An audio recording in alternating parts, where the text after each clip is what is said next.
அன்பு நண்பர்களே, அனைவருக்கும் அன்னை சமையல் உமாவின் அன்பான வணக்கங்கள். இன்னைக்கு அன்னை சமையல்ல பார்க்க போறது கருவேப்பிலை குழம்பு.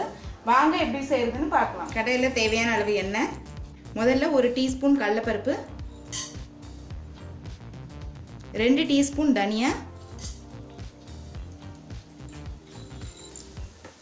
1/2 டீஸ்பூன் மிளகு. நல்ல கலர் மாறுற வரைக்கும் வறுத்துக்கலாங்க.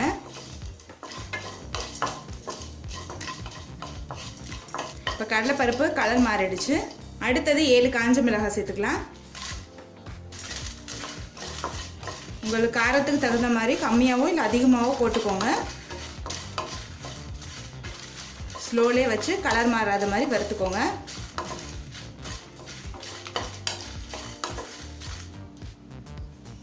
அடுத்தது கருவேப்பிலை சேர்த்துக்கலாம். கருவேப்பிலையை நல்லா கழுவிட்டு சேருங்க. 1 கைப்பிடி அளவு கருவேப்பிலை சேர்த்துக்கலாம்.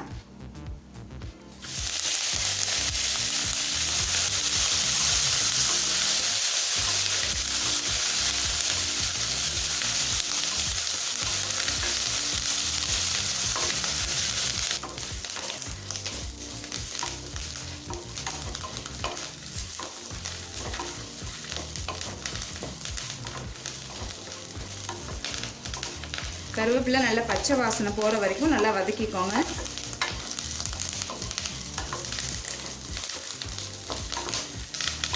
ஃப்ரெஷ்ஷாக இருக்க கருவேப்பிலை யூஸ் பண்ணிங்கன்னா குழம்பு நல்லாயிருக்கும். இப்போ கருவேப்பிலையை நல்லா வதக்கியாச்சுங்க. அடுத்தது 2 டேபிள் ஸ்பூன் தேங்காய் துருவல் சேர்த்துக்கலாம். தேங்காயை ஸ்லோலே வச்சு லேசாக வதக்கினா போதும். தேங்காயும் லேசாக வதக்கியாச்சுங்க. இப்போ இதெல்லாம் ஆறின பிறகு தேவையான அளவு தண்ணி சேர்த்து மிக்சியில் நைஸாக அரைச்சி தனியாக எடுத்து வச்சுக்கலாம். கடாயில் தேவையான அளவு நல்லெண்ணெய், முதல்ல 1 டீஸ்பூன் கடுகு, அடுத்து 1/4 டீஸ்பூன் வெந்தயம் சேர்த்துக்கலாம். அடுத்து 1/2 கப் சின்ன வெங்காயம் சேர்த்துக்கலாம்.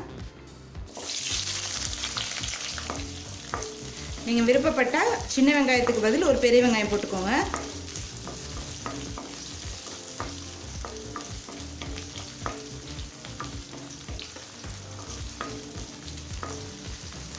அடுத்து 10 பல் பூண்டு சேர்த்துக்கலாம்.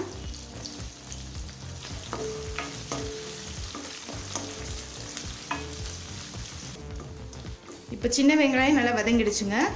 அடுத்தது 1 தக்காளி சேர்த்துக்கலாம்.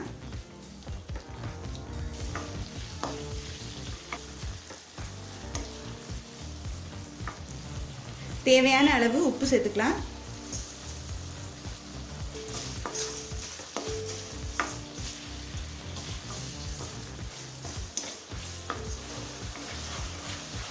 இப்போ தக்காளி நல்லா வதங்கிடுச்சுங்க. அடுத்தது 1/4 டீஸ்பூன் மஞ்சள் தூள் சேர்த்துக்கலாம்.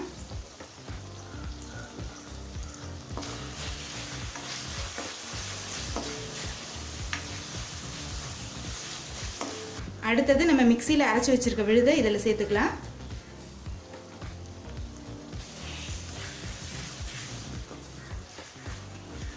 ஏற்கனவே நம்ம வதக்கிட்டதால ரொம்ப வதக்கணும்னு அவசியம் இல்லைங்க, லேசாக வதக்கினா போதும்.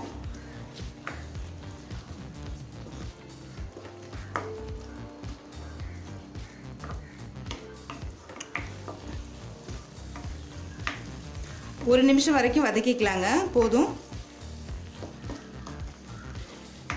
இப்போ 1 நிமிஷம் வரைக்கும் நல்லா வதக்கியாச்சுங்க. ஒரு எலுமிச்சை அளவு புளியை 2 கப் தண்ணியில் கரைச்சி இதில் சேர்த்துக்கலாங்க.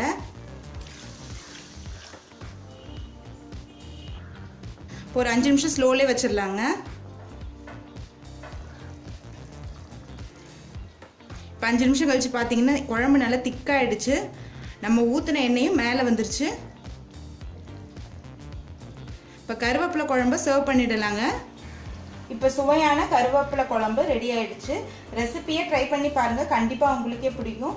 ரெசிபி பிடிச்சிருந்ததுன்னா வீடியோவை லைக் பண்ணுங்கள், கமெண்ட் பண்ணுங்கள், ஷேர் பண்ணுங்கள். இதுவரைக்கும் அன்னை சமையல் சேனலை சப்ஸ்கிரைப் பண்ணலைன்னா சப்ஸ்கிரைப் பண்ணுங்கள். தேங்க்யூ.